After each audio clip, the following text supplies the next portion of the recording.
Bonjour, vous avez échappé à l'apocalypse, mais vous n'échapperez pas en cette fin d'année à la robocalypse. Livre signé d'un jeune Américain qui s'appelle Daniel H. Wilson, et un livre qui est tellement bien qu'il va être adapté par Spielberg au cinéma. Alors c'est un livre d'anticipation, on n'en parle pas beaucoup dans les échos, mais celui-là est vraiment de haute tenue. D'abord parce que c'est un livre qui sonne très vrai. L'auteur est docteur en robotique, donc on arrive vraiment à croire à ces histoires.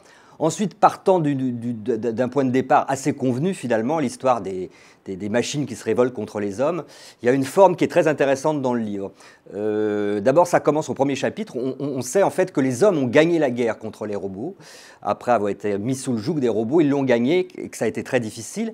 Et le narrateur va retrouver sur place un robot boîte noire qui en fait va raconter un petit peu toute la guerre. Donc il va tirer certains extraits et en fait chaque chapitre correspond à l'histoire d'un personnage, d'un moment de la guerre, du moment où les robots qui sont très gentils au départ commencent à se révolter contre les hommes, jusqu'aux actes de résistance et à la Grande Guerre finale.